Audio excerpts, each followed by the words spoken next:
क्या क्या बेच रहे हो? संजय जी कंक्लूड करें रेल प्लीज। बेच रहे हो, सेल बेच रहे हो, खेल बेच रहे हो, कोल बेच रहे हो, LIC बेच रहे हो, बैंक बेच रहे हो, एयरपोर्ट बेच रहे हो, पोर्ट बेच रहे हो, FCI बेच रहे हो, बिजली बेच रहे हो, पानी बेच रहे हो, सड़क बेच रहे हो, BPCL बेच रहे हो, पूरा हिंदुस्तान बेच रहे हो। देश की सुरक्षा के लिए 5 टन सोना दान कर दिया। मीर उस्मान अली दुनिया के सबसे अमीर इंसान थे। उनकी अमीरी का अंदाजा इस बात से लगाया जा सकता है कि उनका अपना खुद का बैंक था। साल 1944 में उन्होंने ही स्टेट बैंक ऑफ हैदराबाद की स्थापना की, जो बाद में भारतीय स्टेट बैंक में बदल गया।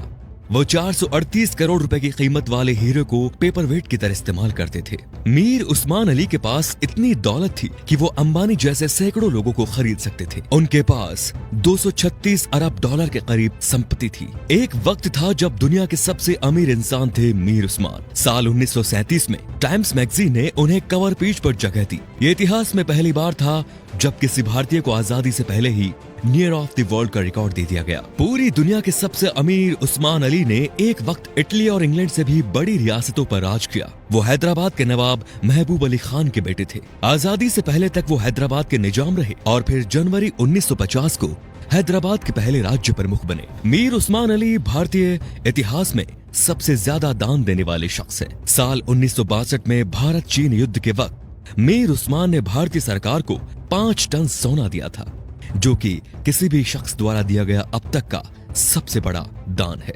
आपको जानकर हैरानी होगी कि भारत और चीन के बीच जब युद्ध हुआ था, तब भारत द्वारा इस्तेमाल किए गए हथियार और बारूद मीर उस्मान के पैसों से ही खरीदे गए थे। अगर मीर उस्मान 5 टन सोना दान ना करते तो भारत के बड़े हिस्से पर चीन का अधिकार हो जाता। मीर उस्मान द्वारा दान किए गए सोने को लेने मौजूदा प्रधानमंत्री लाल बहादुर शास्त्री खुद हैदराबाद गए थे। ये भी जान लीजिए दोस्तों कि मीर उस्मान अली ने ही भारत के पहले हवाई अड्डे का निर्माण करवाया। उस्मानिया यूनिवर्सिटी हैदराबाद की स्थापना भी मीर उस्मान ने ही की थी, जो आज भारत की सबसे बड़ी यूनिवर्सिटीज में से एक है। उस्मान अली ने दान देते वक्त कभी किसी का मजहब नहीं पूछा। उन्होंने जहां एक तरफ अलीगढ़ मुस्लिम यूनिवर्सिटी को 5 लाख रुपए दान किए, वहीं बनारस हिंदू यूनिवर्सिटी को 10 लाख रुपए भेजे। संविधान निर्माता भीमराव अंबेडकर को मीर उस्मान अली ने 54 एकड़ जमीन दान दे दी, जिस पर बाद में कई कॉलेज और यूनिवर्सिटीज का निर्माण हुआ। मीर उस्मान के सादगी का इसी बात से अंदाजा लगाया जा सकता है कि उन्होंने एक टोपी और एक कंबल में अपनी पूरी जिंदगी गुजार दी। यहाँ तक कि उन्होंने कभी सोने और चांदी के बर्तनों में खाना तक नहीं खाया। उनके लिए एक टीन की प्लेट बनाई गई थी, जो वो जिंदगी भर इस्तेमाल करते थे। निजाम म्यूजियम में मौजूदा दस्तावेजों के मुताबिक मीर उस्मान का जनाजा दुनिया का सबसे बड़ा जनाजा था।